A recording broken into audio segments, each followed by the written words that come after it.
pagbabalik ng namatay mula doon sa kabilang buhay is a very intriguing and a very interesting study. At sa Bible, maraming examples ng mga sinasabing namatay tapos nabuhay muli. Isa yan sa mga pag-aaralan natin sa ating series na hindi naman kailangan laging sunod-sunod at doktong-doktong, pero meron tayong gagawing series ng pag-aaral tungkol sa mga taong namatay at nabuhay muli. Ang series na ito ay tinawag nating Siya'y Umalis, Siya'y Bumalik series. At ngayon, ang particular study natin under this series, ang pamagat, Rich Nanay, Poor Nanay.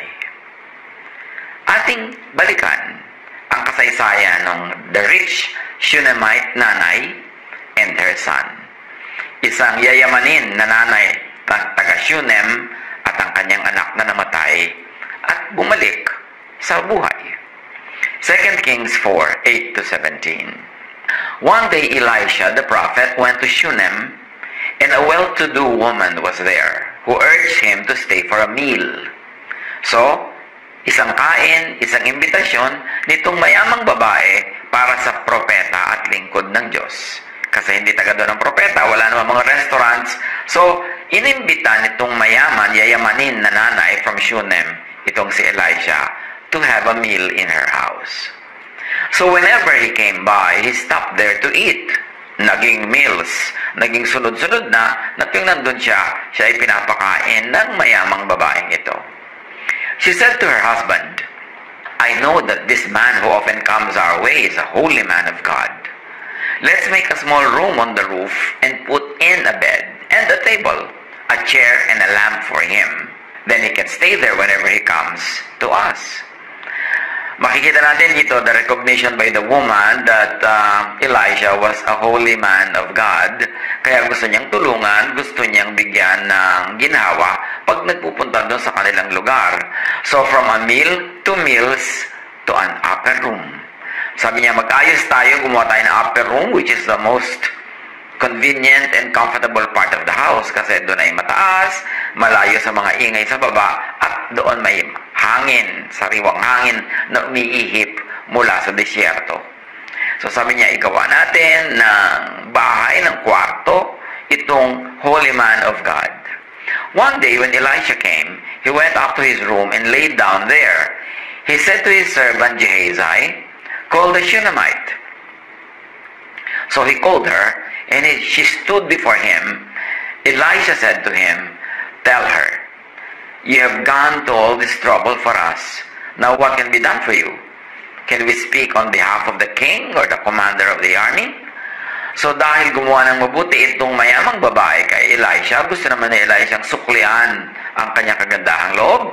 So sinabi ni Elisha sa kanyang katulong, sa kanyang assistant na si Gehazi, sa mga pangalan na Hebrew, pangalan na Jewish, pagka gusto nyong magkaroon ng mas tamang pronunciation, mas tama yung Tagalog pronunciation or yung Filipino pronunciation kaysa sa English style pronunciation. So yung Gehazi na yun sa English, pag sinabi mong Gehazi, mas malapit yan sa original Hebrew translation or pronunciation.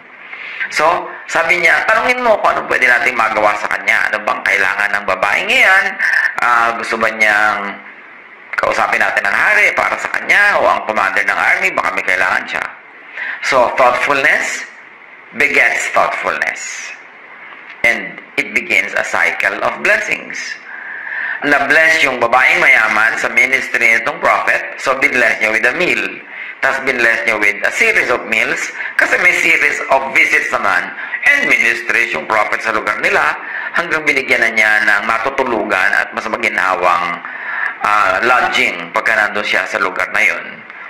So, sumagot ang babae na siya inalok kung pwede bang may magawang pabor sa kanya ang prophet.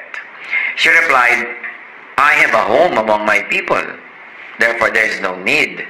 And there is no agenda in my giving. Hindi ako naghihintay ng kapalit. Wala akong kailangan. What can be done for her? Elisha asked. Kasi hindi humingi ng anuman. Gusto pa rin ni Elisha magbigay ng pwede niyang ibigay. So there was a determination to give back to the giver. Gehazi said, she has no son, and her husband is old. Then Elisha said, "Call her." So he called her, and she stood in the doorway. "About this time next year," Elisha said, "you will hold a son in your arms." "No, my lord," she objected. "Please, man of God, don't mislead your servant." So sinabi ni Elisha sa kanya, magkakaroon ka ng anak sa susunod na taon, kalong-kalong mo na, buhat-buhat mo na, kip mo na ang anak na ito. At sabi ng babae, huwag niyo po akong paasahin. Kasi maraming bolerong religious personages noon at ngayon. Yung pagka nabigyan mo ng kaunting kung ano, nabigyan mo ng favor, kung ano-ano na ipapangako sa yung blessing from heaven. So sabi naman itong babae, huwag niyo po akong paasahin. But the woman became pregnant. And the next year, about that same time, she gave birth to a son, just as Elisha had told her. So you see, blessing for blessing. Yung babae na gumawa ng mabuti sa propeta, ginawa ng mabuti ng propeta, ipinalangin siya at nagkaroon siya ng anak na ang tagal-tagal na siguro niyang hinihintay kasi tumanda na nga sila, lalo na yung asawa niya, hindi pa rin siya nagkakaroon ng anak. Yung gumagawa ng mabuti, ginagawan din ng mabuti. Ang nagtatanim ng mabuti, umaani rin ng mabuti. Matthew 10:42, "And anyone who gives one of my most humble followers a cup of cool water, just because that person is my follower, will surely be rewarded." Sabi ni Jesus. Ang paggawa ng mabuti sa lingkod ng Diyos, sa anak ng Diyos, sa ating kapatid sa Diyos, ay siguradong pagpapalain ng langit. 2 Kings 4:18-37. "At lumaki ang bata. Isang araw, sumunod ito sa kanyang ama kasama ng iba pang gumagapa sa bukid. Bigla na lamang dumaing ang bata na masakit ang kanyang ulo. Sinabi ng ama sa isang katulong, iuwi mo na siya sa kanyang ina. Sumunod naman ang inutusan at inilagay ang bata sa kandungan ng ina nito. Ngunit nang magtatanghaling tapat, namatay ang bata. Ang bangkay ay ipinasok ng ina sa silid ni Eliseo. Inilagay niya ito sa higaan, isinara ang pinto, at dali-daling lumabas. Biglang namatay ang bata. Yung napakatagal na hinintay na bata, ngayon ay biglang namatay. So inilagay ito ng babae sa higaan ng propeta. The prophet's bed, why? Was it a sacred space? What was it about the prophet's bed na doon inilagay? At marami kasing healing sa Bible in certain spots and places. Could this be one of those special spots? Tinawag niya ang kanyang asawa at sinabi, "Madali ka, pagayakin mo ang isang utusan at ipahanda ang isang asnong masasakyan ko. Pupunta ako sa lingkod ng Diyos." Hindi sinabi ng babae sa kanyang asawa na namatay ang kanilang anak. Inilagak ang bangkay doon sa higaan ng propeta at ngayon pupunta ang babae sa propeta mismo. "Anong gagawin mo ron?" tanong ng asawa. "Hindi ngayon araw ng pamamahinga at hindi rin kapistahan ng bagong buwan. Kahit na kailangan ko siya makausap," sagot ng babae. Nang maihanda na ang asno, dali-dali siyang sumakay at sinabi sa kanyang katulong, "Sige, pabilisin mo ang asno at huwag mong pabamagalin hanggang hindi ko sinasabi sa iyo." At naglakbay sila papunta sa bundok ng Carmel sa kinaroroonan ni Eliseo. Nasa daan pa lamang, natanaw na sila ni Eliseo. Sinabi nito kay Gehazi, "Dumarating ang Sunamita, salubungin mo. Kamustahin mo siya, ang kanyang asawa at ang kanyang anak." Nang kumustahin ni Gehazi, sumagot ang babae, "Mabuti po." Paglapit niya kay Eliseo, nagpatira pa ang babae at hinawakan ang paa ni Eliseo. Itutulak sana ang palayo ni Gehazi ang babae, ngunit sinabi ni Eliseo, "Pabayaan mo siya. Tiyak na may malaki siyang problema. Hindi pa lang ipinapaalam sa akin ni Yahweh." Sinabi ng babae, "Humingi ba ako sa inyo ng anak? Hindi ba sinabi kong huwag na ninyo akong paasahin?" Nilingon ni Eliseo si Gehazi at sinabi, magbalabal ka, dalhin mo ang aking tungkod at tumakbo ka. Kapag may nakasalubong ka sa daan, huwag mong batiin. Kapag may bumati sa iyo, huwag mong papansinin. Tumuloy ka sa bahay nila at ipatong mo ang tungkod sa mukha ng bata. So na-realize agad ng prophet kung ano ang problema matapos na magpatira pa yung babae at nakipag-usap sa kanya. So inutusan ng kanyang katulong na yung tungkod niya, remember yung bed niya special, ngayon yung tungkod niya dalhin doon sa bata at ipatong sa mukha. Sinabi ng Sunamita, saksi si Yahweh, ang Diyos na buhay, at hanggat buhay ka, hindi ako aalis nang hindi ka kasama. So hindi kontento yung nanay na yung katulong lang ang pupunta at dala ang tungkod ng propeta. Sabi niya, kailangang sumama kayo sa akin. Pagkasabi nito, lumakad siyang papalabas ng bahay, kaya tumindig na si Eliseo at sumunod sa kanya. Samantala, nauna si Gehazi sa bahay ng Sunamita at ipinatong sa bangkay ng bata ang tungkod ni Eliseo. Ngunit walang palatandaan ito'y mabubuhay.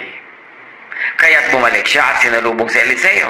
Sinabi niya, hindi po nagising ang bata. Nagtuloy si Eliseo sa kanyang silid at nakita niya ang bangkay sa kanyang higaan. Isinara niya ang pinto at nanalangin kay Yahweh. So yung pagbabalik mula sa kamatayan nitong batang ito, ang unang ginawa ng propeta ay dasal. Dinapa niya ang bangkay at hinawakan ng mga kamay nito. Pagkatapos, itinapat niya sa bibig at mata ng bangkay ang kanyang bibig at mata. So, ang pangalawang ginawa ng propeta, bodily contact. At sa Bible, maraming healing using contact with holy persons. At unti-unting uminit ang bangkay. Tumayo si Eliseo at nagpabalik-balik sa loob ng silid. Muli niyang dinapaan ang bangkay. So, there was a repeat of the bodily contact. At ang bata ay bumahin ng 7 beses, saka idinilat ang mga mata.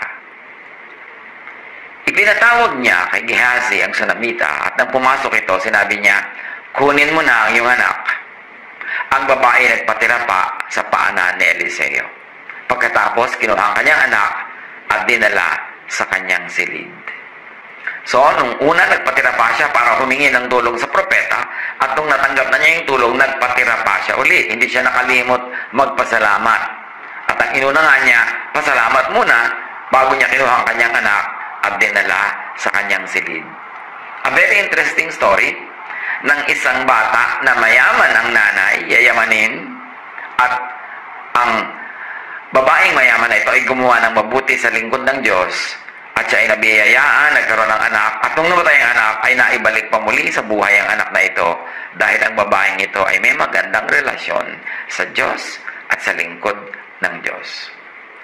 Now, tingnan natin ang isa pang kasaysayan ng batang namatay at bumalik din.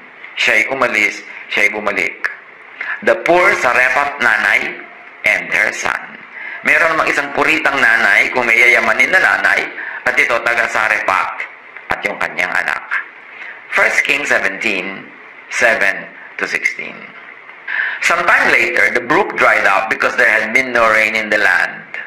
Ang background nito, nagkaroon ng maraming taon ng taggutom kasi hindi umuulan, natuyo ang lupain, at ang propeta ay pinapunta ng Diyos sa isang lugar na kung saan mayroong ilat, mayroong maliit na sapa, at mayroon siyang supply ng tubig. Pero natuyo na rin yon. Then the word of the Lord came to him, go at once to Sarephat in the region of Sidon and stay there. I have directed a widow there to supply you with food. So here's another woman that will become a channel of blessing. So he went to Sarephat. When he came to the town gate, a widow was there gathering sticks. He called to her and asked, would you bring me a little water in a jar so I may have a drink? So una, tubig. Remember, walang tubig. Merong salot, merong tagutom, at hindi umuulan. So, kung dating precious na ang tubig in this desert country, masigit na precious pa ngayon. Pero ang humingi, propeta, hiningi niya tubig. Bibigyan naman siya ng babae, ha? Hindi ipagkakait ng babae ang kanyang tubig dito sa lingkod ng Diyos.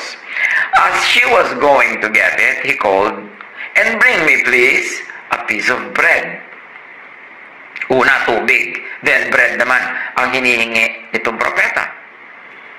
"As surely as the Lord your God lives," she replied, "I don't have any bread. Only a handful of flour in a jar and a little olive oil in a jug. I am gathering a few sticks to take home and make a meal for myself and my son, that we may eat it and die." Ganun na kagrabe ang sitwasyon nitong mag-inang ito. Dahil sa tagsalat, dahil sa crisis, wala na silang pagkain kundi isang dakot na arena, ilang patak lang ng langis at konting tubig. Humingi si Elijah, the prophet, ng tubig, bibigyan naman. Pero sinabi niya, "Bigyan mo rin akong tinapay." Sabi ng babae, "Saksi ko ang Diyos, wala kaming tinapay. Kung ano man ang meron kami, konting-konting harina lang, konting patak ng langis. Lulutuin ko ngayon, kaya ako nang kumukuha ng mga kahoy dito na pangluto, panggatong. Pagkatapos namin kainin yun, last meal na namin, wala pang ulan, wala pang tanim, wala pa kami makakain, then we will wait for our death." Elijah said to her, "Don't be afraid. Go home and do as you have said. But first make a small loaf of bread for me from what you have, and bring it to me. And then make something for yourself and your son. For this is what the Lord God of Israel says, the jar of flour will not be used up, and the jug of oil will not run out until the day the Lord sends rain on the land."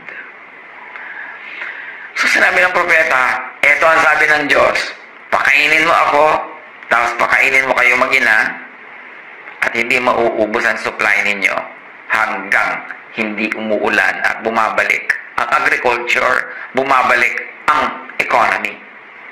She went away and did as Elijah had told her. Grabe yung faith ng babaeng ito. Huling pagkain, ipinakain pa dito sa man of God. Konti na lang natira sa kanila mag-ina. Pero nanalig siya sa sinabing, "Gawin mo ang sinabi ko, pakainin mo ako, at pagpapalain tayo ng Diyos, hindi mauubos ang supply." Ginawa nga niya.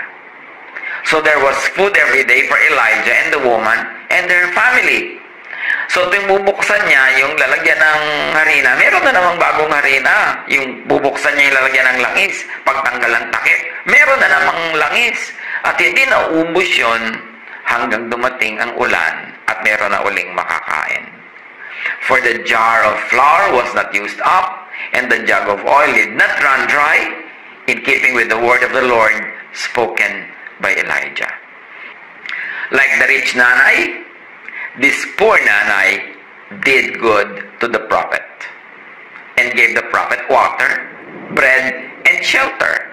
Kung ipinagpagawa ng babaeng mayaman yung si Elijah ng kwarto doon sa taas ng kanilang bahay, kinupkop naman itong babaeng ito sa kanilang bahay mismo si Elijah. At dahil ang kanyang kinupkop ay man of God, hindi naging pabigat, naging blessing. And God blessed her and honored her. Tulad ng yun namang unang yayamanin ng babae, ang ibinigay naman ay yung wala siya, anak.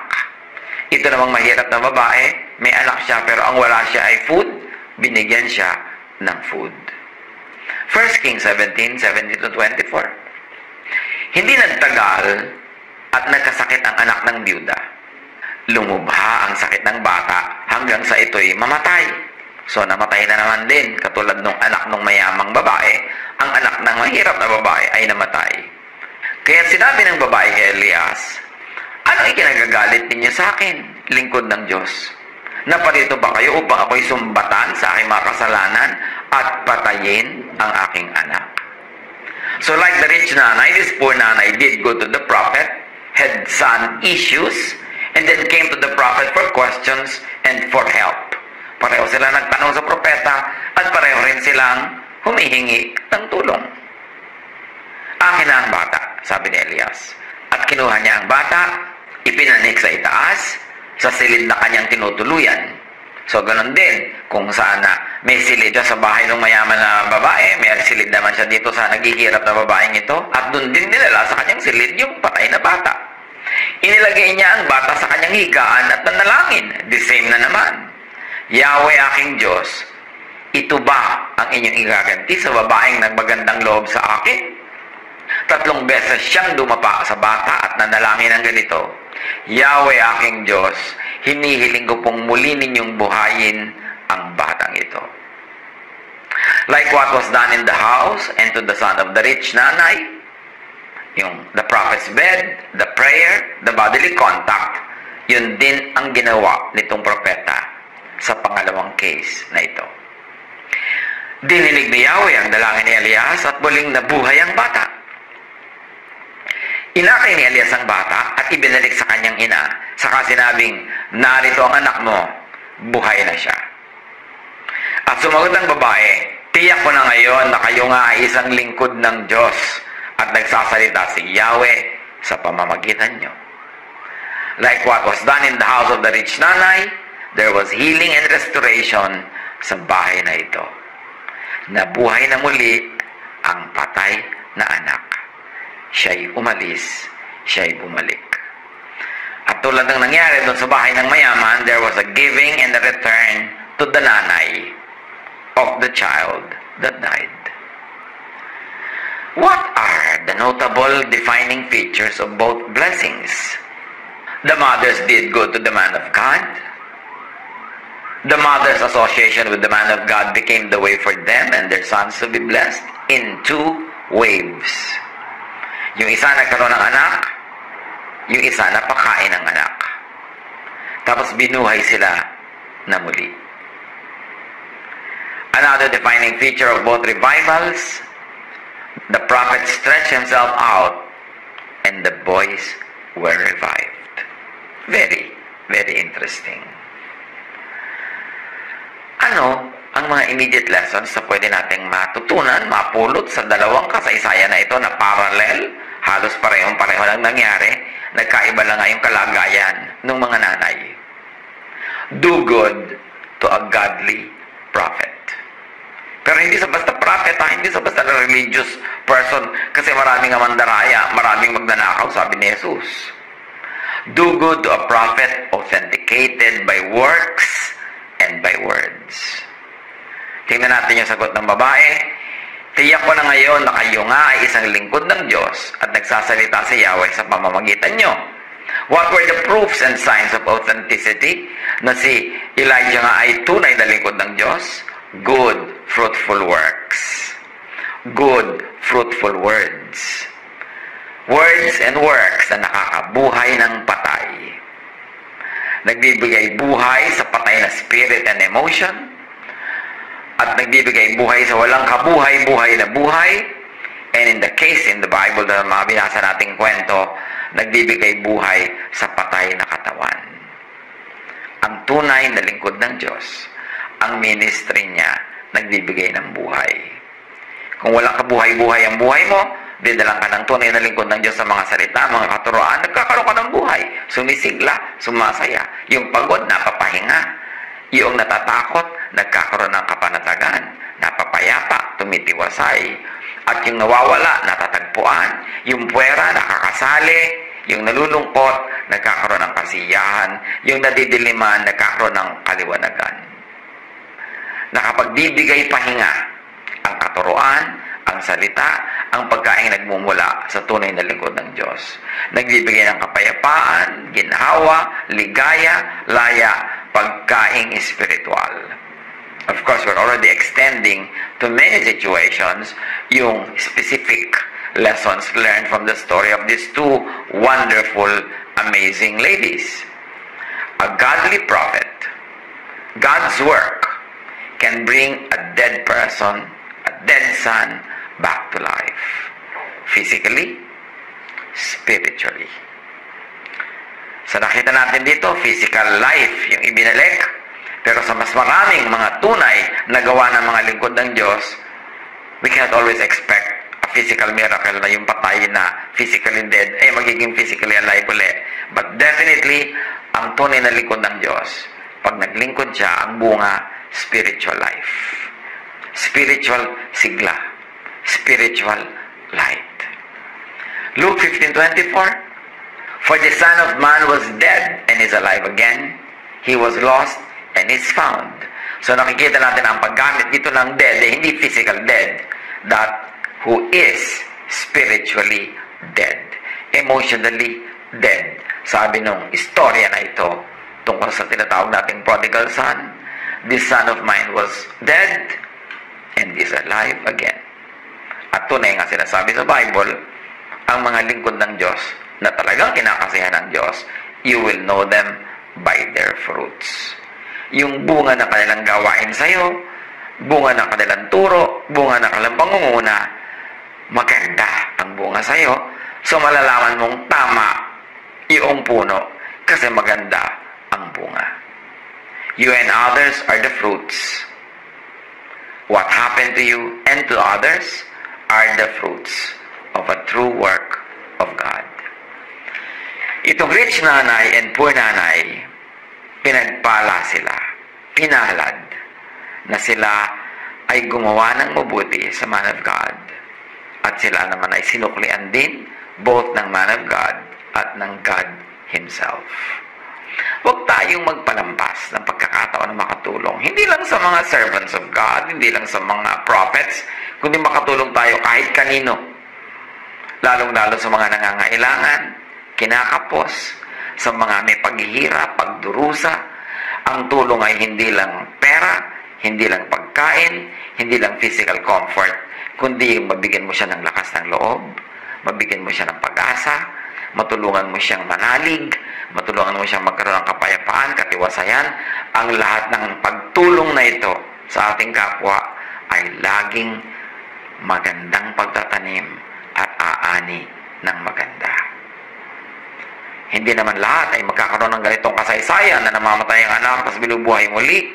Pero maraming namamatay sa ating mga anak, magulang, kapatid. Hindi lang ang katawan nila, ang kanilang espiritu, ang kanilang emosyon. At ito'y maaari ding mabuhay na muli, mabigyan ng sigla ng mga lingkod ng Diyos, ng mga ginagamit ng Diyos para tayo mapagpala. Buksan ang isip, buksan ang mata, buksan ang tainga, para maramdaman, makita, at masalo natin, mahagip, mapitas ang magagandang bungang gusto ng Diyos na ibigay sa atin. Pero unahin natin paggawa ng mabuti, paggawa ng tama, lalo sa mga nangangailangan, at lalong-lalo sa mga tunay na kinakasihan ng Diyos na naglilingkod at gumagawa para sa ikabubuti ng kapwa. Tulad ni Elisha, pupunta siya doon sa malayong bayan para magturo, para mag-pray, para paglingkuran ng mga tao doon, sinuklian ng mayamang babae ang kanyang kabutihan. Ano ang mga opportunities natin na pwede tayong gumawa ng mabuti sa ating kapwa? Suriin din natin na huwag tayong magpapautos sa mga religious leaders na nagbabait-baitan, yung pala wolves in sheep's clothing, yung pala they devour widows' houses with long prayers and showbiz religiosity. Lagi tayong maghanap ng pagkakataon na tumulong sa kapwa. Kasi hindi naman natin alam kung kailan tayo man ay mangangailangan ng tulong. Always begin a cycle of giving that ends in receiving. Always be willing, ready, and able to be helpful to people, lalo kung match naman ng kakayanan natin ang kanilang pangangailangan. Laging magtanim para umani. At kahit na hindi tayo nag-iisip na aani, babawi, tulad ng rich woman, ganun pa rin ang mangyayari. Because God runs the universe in perfect balance. What you give away is what you keep. So patuloy tayong mamunga ng maraming mabubuting gawa, at ito man ay nagpapabalik-balik na magiging bunga uli para sa atin, para sa ating kapwa. At anuman ang ating mga mahihigpit na pangangailangan, tulad ng dalawang babaeng ito, namatay ang kanilang anak, mahigpit na pangangailangan yon. Huwag tayong mag-atubiling manalangin, magpadasal sa mga malalapit sa Diyos, at huwag tayong mag-atubiling humingi sa Diyos. Dahil ang Diyos naman ay hindi nagkukulang sa kabutihan sa atin. Hindi lagi na yung eksaktong hinihingi natin ay binibigay, pero makatitiyak tayo ang ibibigay, hindi man yun ang ating hinihingi, yung pinakamabuti para sa atin. Pag-isip-isipan ang application sa buhay ng napakagandang mga kwentong ito. God bless us all.